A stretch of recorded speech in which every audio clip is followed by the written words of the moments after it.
One more team. It's the New York Jets. Not a lot happening in New York these days. Routine offseason. So Aaron Rodgers is in. Zach Wilson's the backup. They're best of buddies. They're on Hard Knocks, joking around, having fun. 7-10 Jets last year. Let's not forget, though, they lost a lot down the stretch. They were much better early in the year. Kind of fell off down the stretch. 8.71 projected wins this year. That feels low with Aaron Rodgers coming to town. Jets fans are optimistic that last year's very good defense and bad offense will keep the very good defense, and we'll add Aaron Rodgers to the mix, and the offense will be fine. Doesn't always work that way, but the Jets are building an explosive defensive line. You've got Sauce Gardner with one of the better rookie seasons we've seen from a corner ever. Yeah. And you have Aaron Rodgers and friends all coming to town to take the Jets to the promised land. Mm-hmm. The most recent discussion has been around the offensive line. Yep. The very most recent discussion, we got Robert Saleh bringing it up on Hard Knocks. We've got a tweet that came out just today in real time. If you want to, if I can pull it up here. And by today, you mean yesterday. Yesterday. Sorry, from yesterday, the joint practice between the Jets and who are they playing? The Bucs. A 7-pass sequence went sack, 3 quick completions, and 2 more sacks. That's not great. That drive is brought to you by Manscaped. Sack magnet. There you go. And as I said, we know sacks, they're not always an offensive line stat, but this is what everybody's going to be talking about, the offensive line here. But every one of those sacks was skate from pubes to bum. Look at you. Good job. Oh, that's what I need to do. It's Smooth Sack Summer. Powered by. That's what you need to do? That's what we're going to quote. You mean the read rather than, Let me quote tweet that tweet with it's Smooth Sack Summer, and then I'll tag Manscaped. Yeah, do that. Knock yourself out. No, I'm not going to do that. We talked on yesterday's show about how the offensive line, it could be problematic for the Jets. It's the one glaring weakness on that team. Like, it wasn't a great group last year.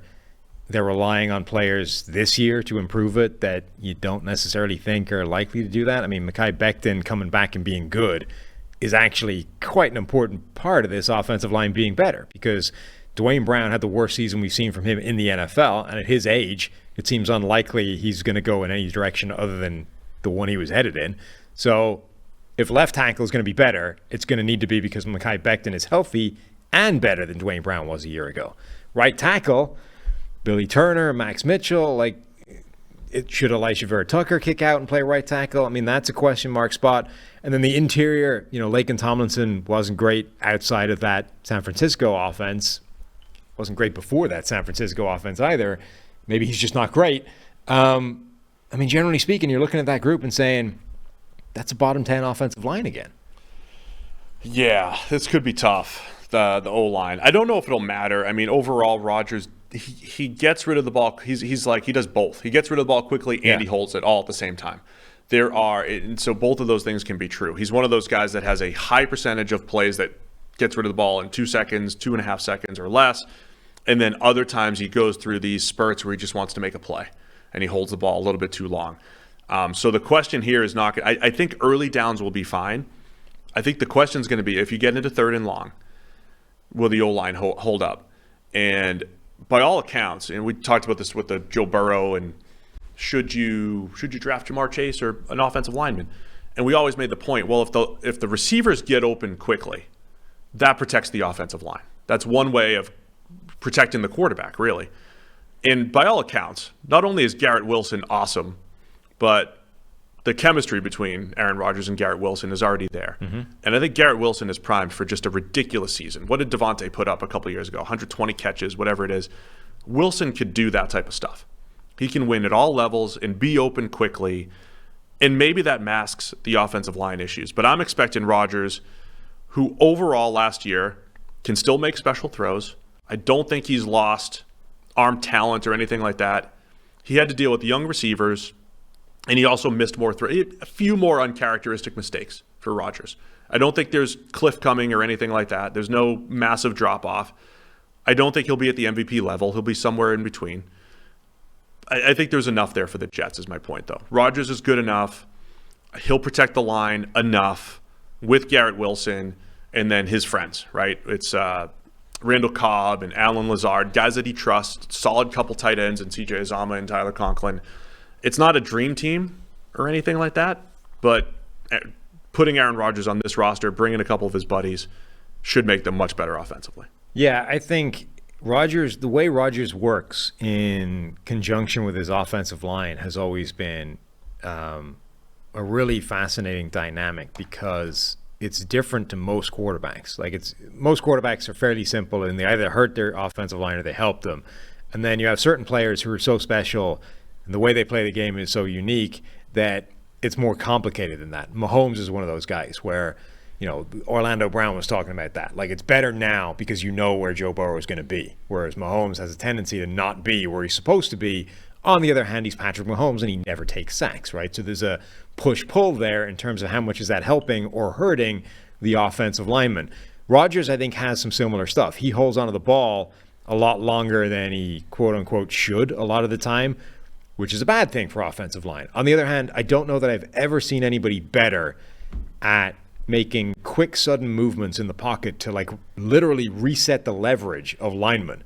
So, offensive tackle's out there in his pass set, and all of a sudden he's losing the edge. The edge rusher is getting around him. Rodgers will take a little skip upwards and then back again. And the skip upwards makes that edge rusher have to jump back inside in case Rodgers breaks the pocket through the beat gap and exploits the space that he just left. So, and I don't even know if he does it consciously or if he's just that freaking much of a savant. But his ability to bounce around and reset the leverage of offensive linemen is incredible and incredibly valuable to offensive linemen. I wonder, there's no real evidence of this yet, but in this world of Rodgers is not physically declining, how much of that skill is reliant on he's never been Lamar Jackson, Justin Fields. He's never been one of the most destructive rushing quarterbacks in the NFL, but he's always been dangerous enough that you need to respect him leaving the pocket.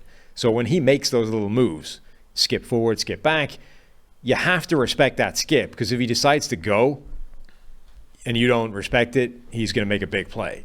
Is he reaching the point now at his age where defensive linemen can respect that a little bit less and just go, you know what, I'm not going to react to that jump because I don't trust you anymore making 15 yards. My feeling is yes. I mean, when we talked about quarterbacks declining through the years, you saw a very specific physical decline in, say, Peyton Manning and Drew Brees, where the ball just didn't come out of their hand the right way. But I think when you saw, say, Brees and Brady at times late, I think it was the quick decision-making under pressure that would just not be as good a little bit as they got older, into their 40s.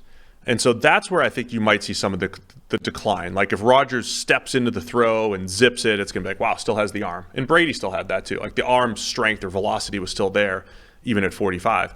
But there was a couple times with Brady where it's can I really make this quick decision under pressure or whatever it might be? And it wasn't always there.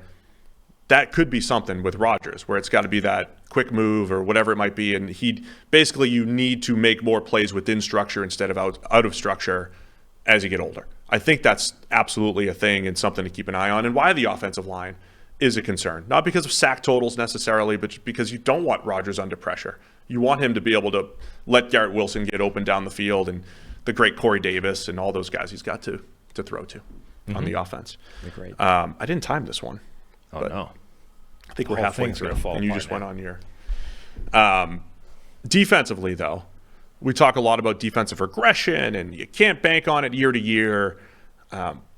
Even if the Jets are going to get a little bit worse defensively, love the pieces that they've put in place these last couple of years. Of course, Sauce Gardner at pick number 4 overall in the 2022 draft.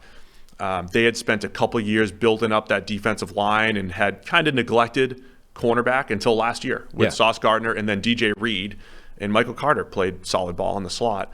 So that's an excellent trio right there. We got some question marks at safety where there's been a little bit of turnover, but the defensive line is deep. And again, we're in the preseason and we're seeing them beat up on backup offensive linemen, but they're another defensive line that we've said a bunch on this show that can roll 7 or 8 deep and rush the passer and create some havoc. And I think they've got the pieces to have another good defense this year. Yeah, I mean, guys like Will McDonald, their first-round draft pick, and Bryce Huff, who was a really productive situational guy last year. I mean, those guys are second and third string on this defensive line and just wrecking backup offensive linemen.